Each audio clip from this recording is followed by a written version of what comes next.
It's a DIY project. It's a 3-axis machine. It contains my own plasma cutter at this moment. It's being controlled completely by Mach 3 as software. So with this machine we can cut metal in any shape that we like, and it will always be exactly how I like the metal, because at this moment if I want to do metal work, it takes me a lot of time to form metal into the parts that I want. And I hope with this machine I can make a lot more stuff a lot quicker and a lot better, so it will fit better. One of the things that I wanted to have in my workshop is a plasmatable. I actually found one on the internet. I was planning on making myself one, but since I could buy one for less money than I could build one myself, then I buy one. So this one comes from eBay, and somebody actually built the thing. Now, since I bought this machine, I need to do some upgrades. The torch doesn't fit that nice, and it doesn't go low enough. So I need to make an adjustment so the torch goes lower. And the torch also isn't super stable, so I need to modify that as well, because at this moment the torch can wiggle around, and that's something that we absolutely don't want to happen. So having a wiggling torch like this is not good, so we need to figure something for that as well.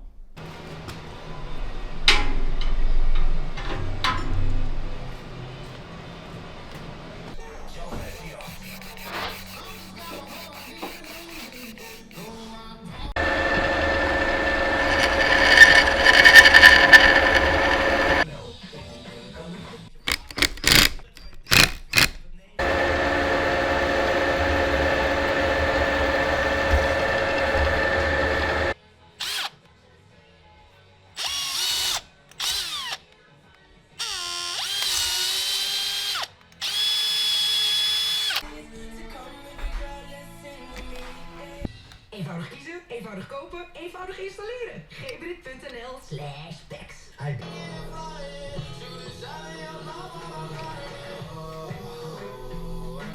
Well, I did some setting up on the laptop, and hopefully we can make a test good. Right now, I got some exercise material on the bed. Let's see what happens.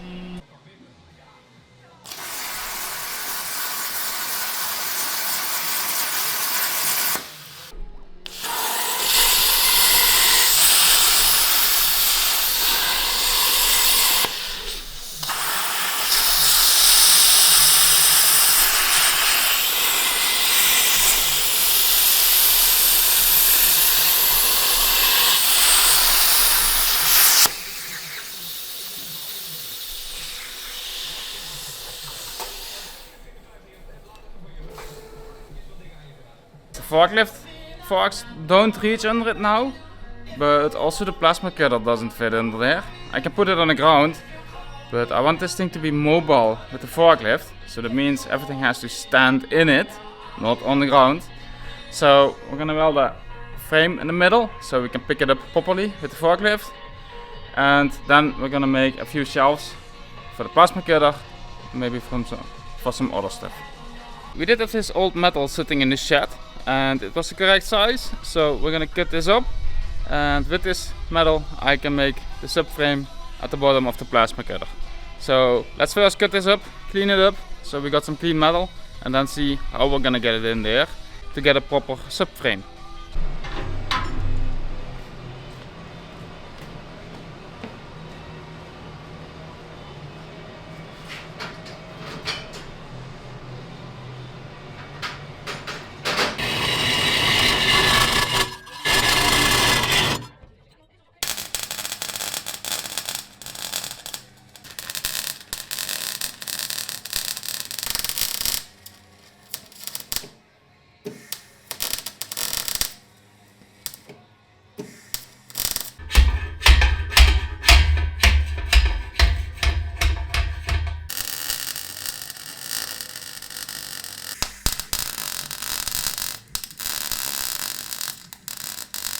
I finished the subframe. I chose to use this thick fence steel because I can put stuff on there, but still it's not a dust collector. As I know, this thing is making a lot of dust when it's on, and also the water, it all becomes dirty. So I don't want it to collect dust and anything. So now I can put my stuff on there. If it's dirty, I can just pressure wash it off and it's all clean again. It doesn't collect water because the water goes straight through this way. I think this is the best solution for this machine, to do it like this. I need to figure out 2 forks so I can pick it up safer with the forklift, and also so that I can put it in our storage shelf. So here we get the plasma torch, but there's no guidance for the torch itself. I don't want to run it in the same guidance as the electronics, because this plasma cutter gives a really dirty signal. So I want to have it over a separate line. So what I want to do is just make a high point where the hose can hang on, and another high point, so that way the hose can go up and down in this direction without dragging it everywhere. I think that's the best solution to this one. It's not the nicest one, but it's the one that works for me.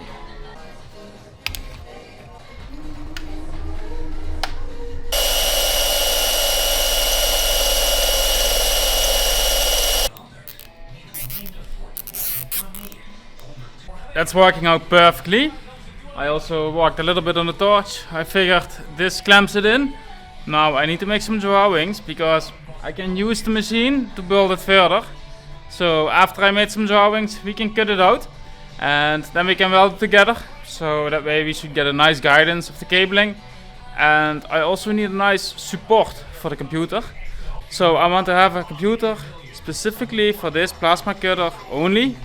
So that way it can always be in there, and it's just plug in the plasma cutter and everything is in the machine.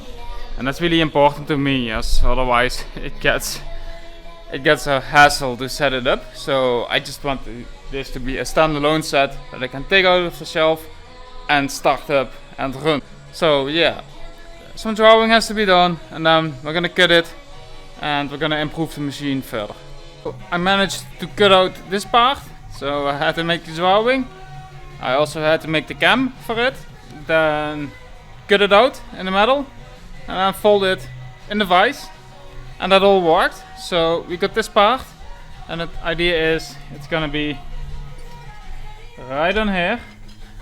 Because I need a support where the cable for the plasma cutter can run, but also for a computer display.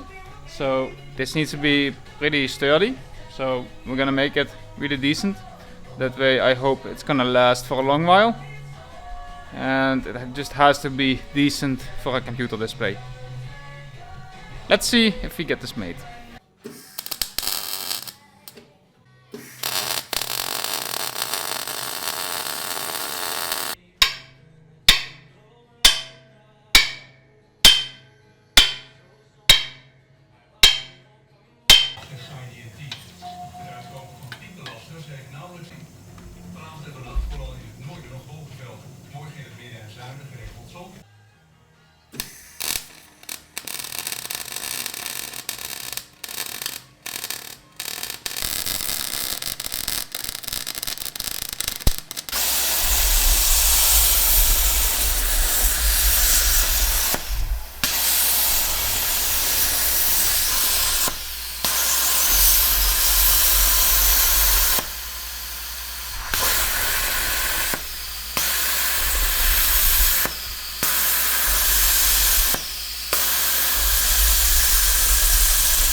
I made this arm here, and this arm is supposed to guide the hose of the plasma cutter to the plasma cutter itself.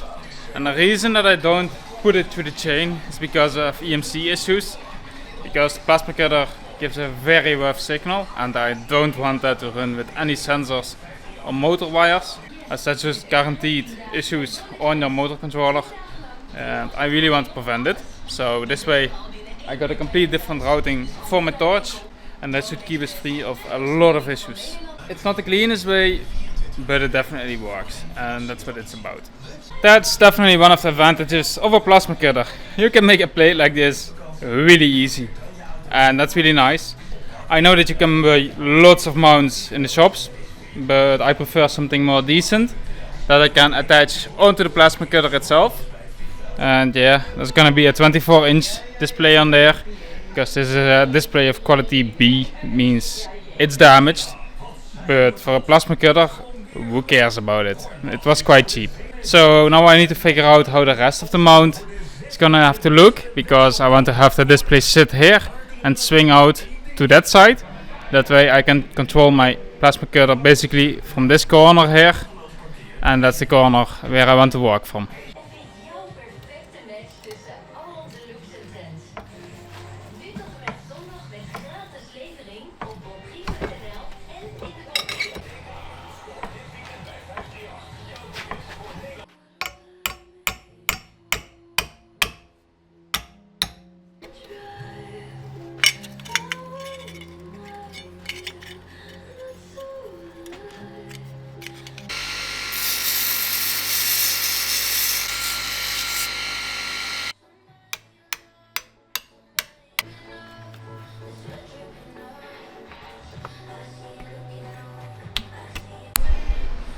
Well, I made this display mount here, so now I can rotate this with the display on it until this spot, and that's actually where I want to stand when I'm cutting something, and I can fold it back if I don't want to have it in the way. So it goes over the plasma cutter, that way it doesn't make the plasma cutter bigger. I think it's a really nice solution this way.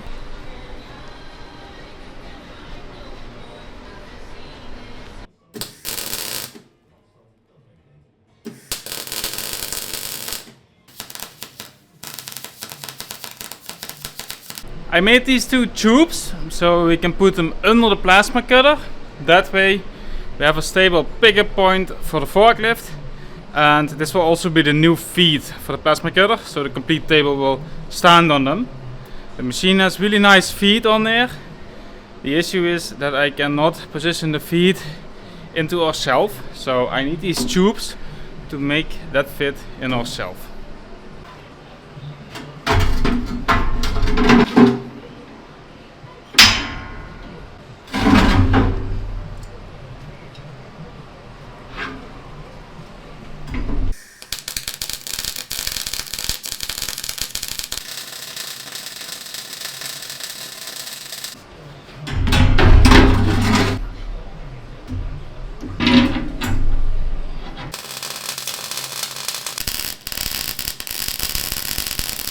I did get all the parts of the plasma cutter painted, so I had to do it by hand, but that's because it was just a little bit. But now it's painted nicely.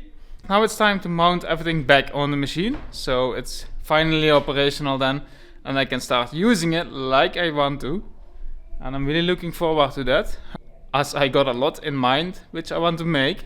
So let's get this one assembled.